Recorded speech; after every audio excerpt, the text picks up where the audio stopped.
Ici, d'abord, je vous parle comme la sentinelle du parti au niveau de la province. L'honorable Kabouyaya est le seul député provincial aujourd'hui présent au Nord Kivu. Il connaît les réalités du parti.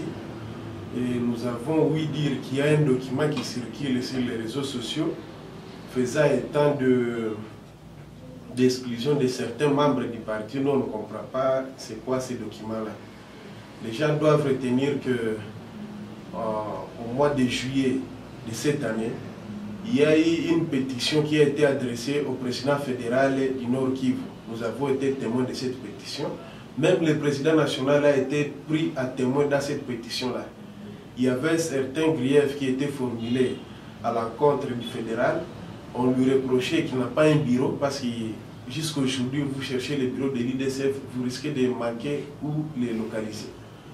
Le deuxième grief est qu'il n'est pas visible et il va jusqu'à payer les loyers dans les coins et recoins de la province. Lui-même, il arrive à Oicha pour payer les loyers, comme s'il n'y a pas un responsable là-bas. Donc on lui reprochait de tuer les partis.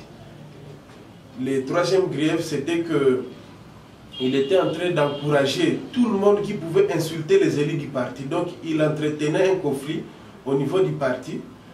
Et le dernier grief, je crois qu'il a réduit le parti aux réseaux sociaux. Il y a maintenant un groupe qui s'appelle l'École du parti, IDCF, où il n'y a que ces idées qui priment. Si vous voulez faire la contradiction contre lui, il ne vous reçoit pas. Voilà pourquoi les fédéraux et les sous-fédéraux ont fait cette pétition et nous avons été témoins.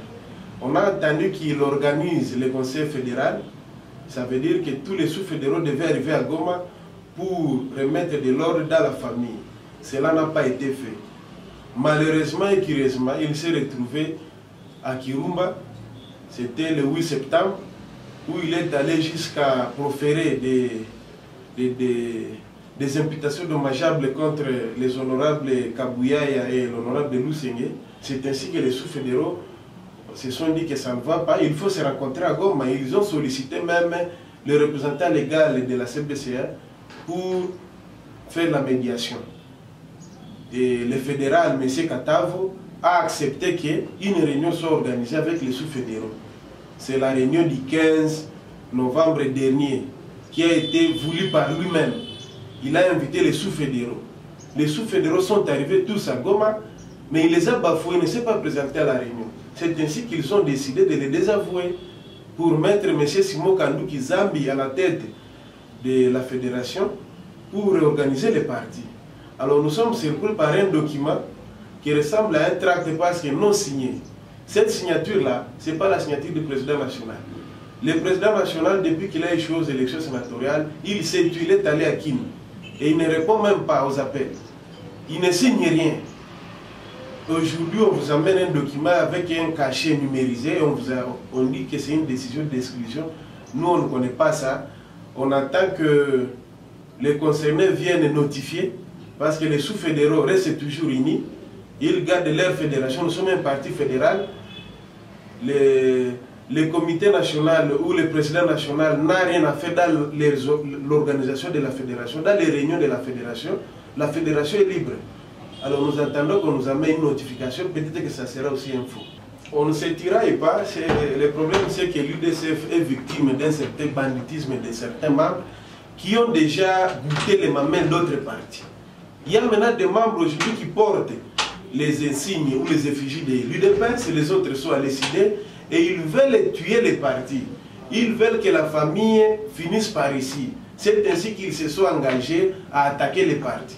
Je vous dis que les sous-fédéraux sont unis, ils sont en train de s'organiser pour amener les partis en 2023. Et le président national, lorsqu'il va se réveiller, parce que nous savons qu'il est parti, il est empêché, lorsqu'il va se réveiller, il va rentrer ici, il va trouver l'IDCF organisé. Les sous-fédéraux ont élu les fédérales. Ce sont les sous-fédéraux qui l'ont élu. Les mêmes sous-fédéraux peuvent les destituer. Ils ont ces droits-là. Nous avons même suivi ces documents-là qui ressemblent à un tract dans lequel on viole intentionnellement même les dispositions des statuts. On vous dit que le directoire a destitué, a déchu, a exclu les sous-fédéraux, les directeurs s'est réunis quand? Nous avons appelé même tous les membres du directeur national. Personne ne connaît ces documents-là. Donc c'est un non-événement pour nous, c'est un tract qu'on ne considère pas. L'UDCF garde toujours son unité et son organisation. Effectivement, nous disons que c'est un tract, mais si jamais le président parvenait à nous faire croire que c'est lui qui a signé ça, nous allons attaquer ça au niveau du Conseil d'État. Celui qui est à la base de ce tract-là s'appelle M. Baudouin Mwindikwa, qui s'est érigé en directeur de cabinet, un poste du reste qui n'existe pas dans les statuts du parti, et il commence à agir au nom du président qui dort jusqu'au jour. Alors, nous attendons que M. Baudouin Mwindikwa vienne notifier aux concernés, comme ça nous allons voir comment on va se comporter devant la justice. Merci.